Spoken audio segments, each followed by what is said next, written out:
ចំពោះទៅលើស្ត្រីដែលគាត់មានបញ្ហាទៅលើនៃការក្លិនទ្វេមាសដែលបង្កឡើងដោយពពួកទៅនឹងពពួកបាក់តេរីចាវាមានជាសភាពនៃក្លិនឆ្អាបប៉ុន្តែបាក់តេរីហ្នឹងមិនមែនមានតែមួយទេបងប្អូនបាក់តេរីហ្នឹងគឺមានពីរដែលវាឆ្លងតាមរយៈទី1គឺបាក់តេរីនៅក្នុងទ្វេមាសទី2គឺតាមរយៈទៅនឹងការដែលយើងកតាអនាម័យជាប្រចាំថ្ងៃហ្នឹងហើយបើសួរថាតើជំងឺទៅនឹងការដែលយើងឆ្លងប្រភេទពពួកបាក់តេរីបែបនេះតើវាតាក់ទងបែបណាខ្លះចំពោះទៅលើបាក់តេរីដែលបង្កនៅខាងក្នុងទ្វេមាសដោយសារតែអតុល្យភាពជាមួយទៅលើបាក់តេរីក្នុងទ្វេមាសនេះគឺចាប់ផ្ដើមមានការថយចុះមានន័យថាពពួកបាក់តេរីល្អមានការថយចុះពពួកបាក់តេរីអាក្រក់នឹងមានការកើនឡើងអញ្ចឹងចាប់ផ្ដើមធ្វើឲ្យបងប្អូនមានបញ្ហាទៅនឹងការក្លិនទី2គឺបាក់តេរីនេះក៏វាតាក់ទងជាមួយនឹងទៅលើអ្នកដែលគាត់ឆ្លងតាមរយៈដៃគូដែរចាប៉ុន្តែបញ្ជាក់បងប្អូនមិនមែនជាជំងឺកាមរោគទេចាគឺវាឆ្លងតាមរយៈនៃការដែលយើងមានដៃគូថ្មីថ្មោងយើងរស់នៅជាមួយនឹងគ្នាចាមានការឆ្លងទៅវិញទៅមកចំពោះទៅលើអ្នកដែលគាត់ទៅតែមានដៃគូថ្មីថ្មោងបើសិនជានៅក្នុងករណីបងប្អូនចាប់ផ្ដើមមានជាសភាពក្លិនឆ្អាបបងប្អូនត្រូវដឹងថាបើសិនជានៅក្នុងករណីបងប្អូនចាប់ផ្ដើមមានក្លិនខ្លាំងឬក៏ចាប់ផ្ដើមធ្វើឲ្យបងប្អូនមានលេីឡំជាមួយនឹងការរមាស់ skip នៅខាងក្នុងទៅនឹងទ្វេមាសដែលបងប្អូនមានអារម្មណ៍ថាពេលដែលនោមមកក៏មានអារម្មណ៍ថារៀងក្តៅកាហាយឈឺផ្សាតាមកែមទ្វេមាសសូម្បីតែបងប្អូននៅជាមួយនឹងគ្រួសារក៏មានអាការៈថារៀងរមាស់ចា skip តិចតិចឬក៏មានជាការដែលធ្វើឲ្យបងប្អូនមានការធ្លាក់មកលេងត្រឹមខ្លាតិចតិចមានលេងឡំមួយការរមាស់ក៏នៅជាមួយនឹងគ្រួសារចាប់ផ្ដើមមានអាការៈក្តៅកាហាយឈឺផ្សាមានន័យថាពពួកបាក់តេរី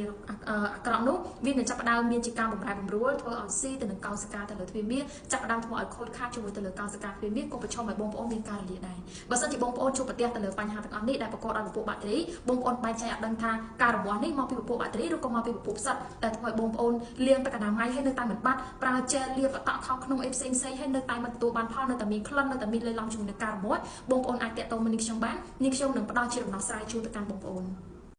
ចំពោះទៅលើស្ត្រីដែលគាត់មានបញ្ហាទៅលើនៃការក្លិនទ្វេមាសដែលបង្កឡើងដោយពពួក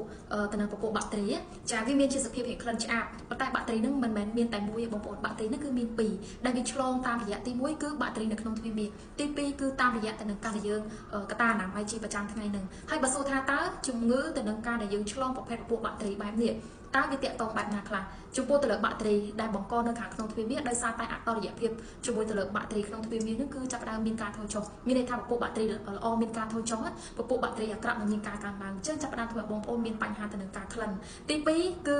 បាក់តេរីនេះ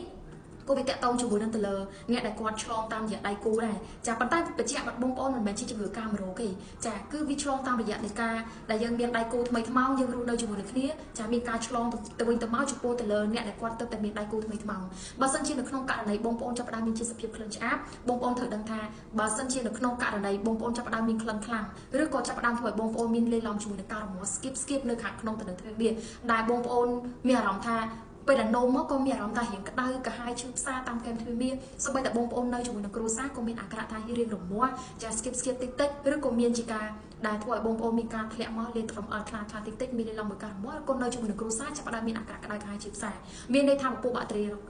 អាក្រក់នោះវានឹងចាប់ផ្ដើមមានជាការបំរែបំរួលធ្វើឲ្យស៊ីទៅនឹងកោសិកាទៅលើទ្វេមាសចាប់ផ្ដើមធ្វើឲ្យខូចខាតជាមួយទៅលើកោសិកាទ្វេមាសក៏ប្រឈមឲ្យបងប្អូនមានការរលាកដែរបើសិនជាបងប្អូនជួបប្រទះទៅលើបញ្ហាទាំងអស់នេះដែលប្រកបដោយពពួកបាក់តេរីបងប្អូនបែងចែកអត់ដឹងថាការរមាស់នេះមកពីពពួកបាក់តេរីឬក៏មកពីពពួកផ្សិតតែធ្វើឲ្យបងប្អូនលាងទឹកអនាម័យហើយនៅតែមិនបាត់ប្រើជែលលាបអតថោក្នុងអីផ្សេងហើយនៅតែមិនទទួលបានផលនៅតែមានក្លិននៅតែមានលេីឡំជាមួយនឹងការរមាស់បងប្អូនអាចតាក់ទងមកនេះខ្ញុំបាននេះខ្ញុំនឹងផ្ដល់ជាដំណោះស្រាយជូនទៅកាន់បងប្អូន